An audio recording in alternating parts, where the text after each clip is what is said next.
The Bengals got a much-needed victory in Denver, 15-10. This was a game where the Broncos were favored to win the game by 3 points, which was stunning to me.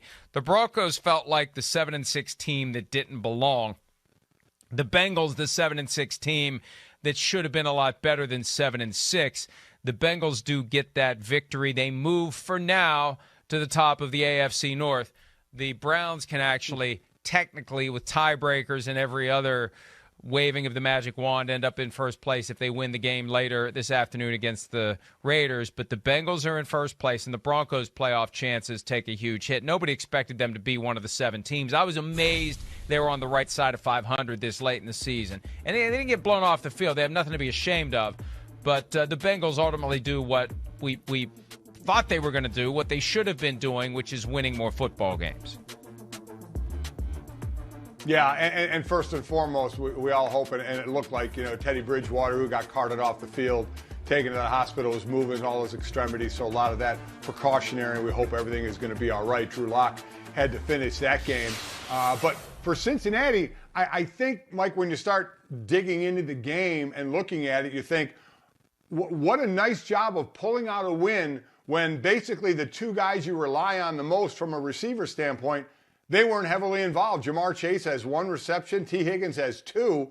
It's Tyler Boyd that led the way. So yeah, I kind of like that, being able to show the versatility of saying, we know the guys we normally count on. Well, they weren't our guys tonight or today, so we had to go somewhere else, and we're able to get that win. I thought they were going to get the win anyway, but to be able to get it off of another receiver, I think is really a big moment for a team that has been losing for years and years and is trying to find the consistent side of winning.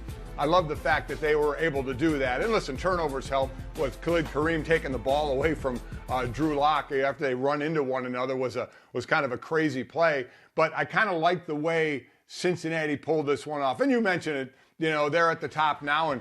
And actually, if the Browns win out, I believe they win the division. Now they're playing the Raiders, the Packers, the Steelers, and then the Bengals in the last game. So we'll wait and see. But this has turned into one heck of a race that we thought Baltimore was going to start to pull away from. Well, they haven't done that now, as we just talked about. So, who's going to eventually take control of that division? But I really thought a nice win for the Cincinnati Bengals, again, not going, and the main receiver not being one of the 2 stars that they have. It really is amazing. AFC North at this point of the season, all 4 teams still above 500 and all of them alive to win the division. You mentioned Teddy Bridgewater. We got the word last night from the team during Football Night in America that he was diagnosed with a concussion.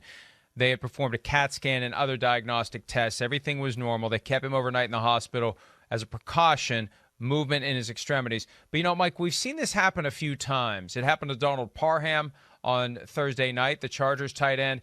That moment when you hit your head kind of face first on the ground, there isn't much you can do to really protect yourself in that spot. It happens so fast, and that's what happened to Teddy Bridgewater. He kind of got hit on the way down.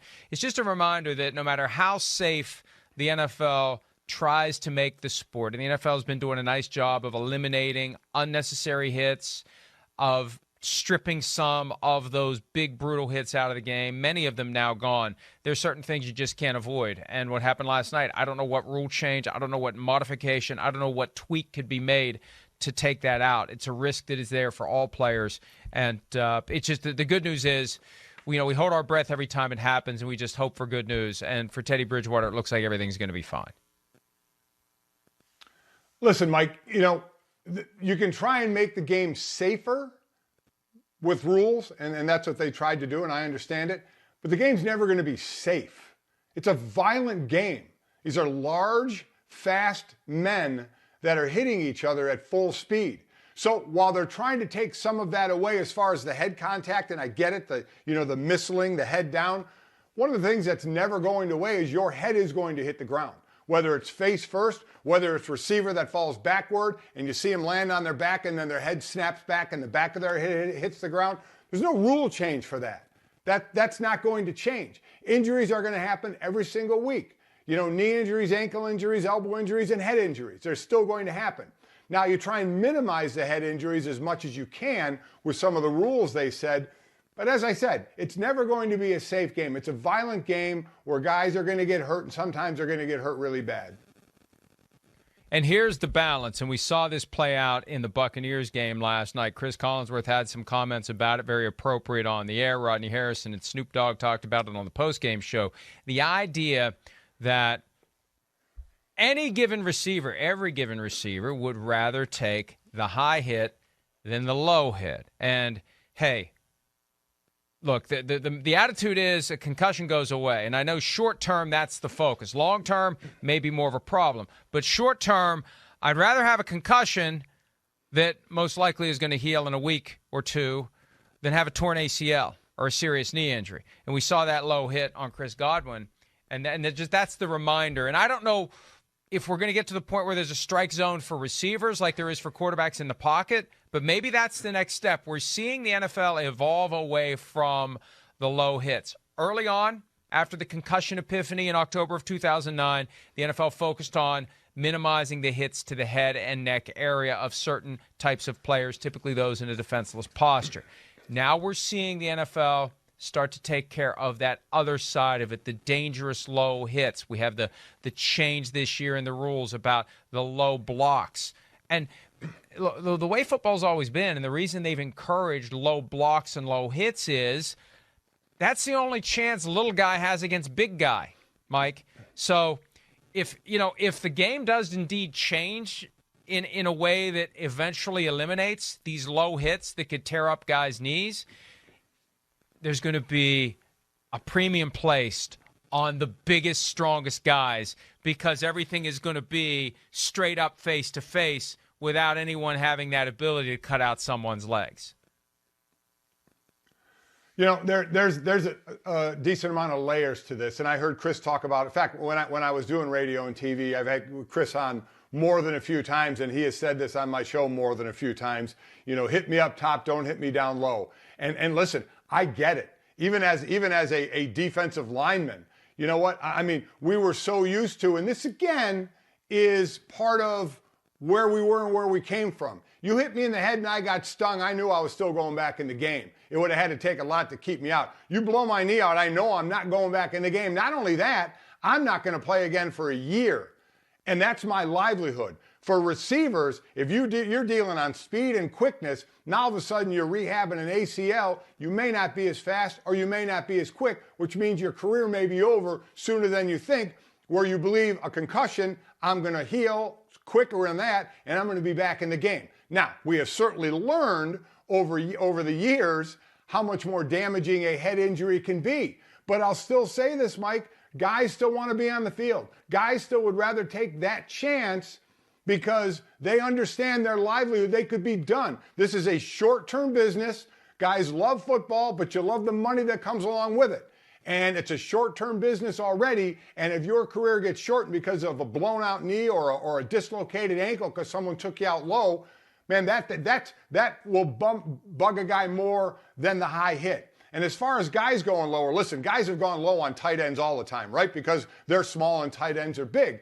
The reason they're going low now across the middle is because even if they try and hit, we talk about a strike zone. Even when you try and hit a strike zone, we've seen many defensive backs aiming for the chest area. But what happens when the receiver catches a ball, his level comes down. And when his level comes down while the DB's aiming for the chest, they end up hitting the guy in the head. They get flagged and they get fined. They're losing $30-some thousand. So they're like, well, what the hell is this? I'm going to take all target out of the equation, and I'm going to take them out at the knees or the ankles. That way I know I'm not going to hit them in the head and get the flag and get fined. And on the other side of that is the receiver saying, damn, that's my livelihood you're hitting right now. It's a tough situation. This game, I'll still say it, has gotten more difficult for defensive backs than anybody else in the league. From not being able to touch a receiver to now where you hit a receiver. And now you finally say, well, screw it, I'm just going to go low. And now they're going to start looking at that more and saying, we don't want the knee injuries. These guys are in a tough spot on where they're supposed to hit somebody. I remember there was a point when Larry Fitzgerald, who currently is retired, but who knows when he may dust it off and jump on board a Super Bowl team. I wouldn't blame him if he did because it looks like he could still play. He would tell defensive backs, hit me high, don't hit me low, and if you get fined, I'll pay the fine. And, that's what the receivers would prefer. All players would prefer that because the concussion is a much shorter-term injury than having your knee blown out. And the guys who are in their 20s and even in their 30s aren't thinking about the long-term potential cognitive effects of that concussion that they may end up suffering. But the bottom line is the Bengals get the victory. They move to 8-6. Pending tonight's game against the Browns and the Raiders, they may end up being in first place as of Christmas morning. Hi, I'm Mike Tirico, and thanks for watching. Make sure to hit subscribe for the latest news and highlights from NBC Sports.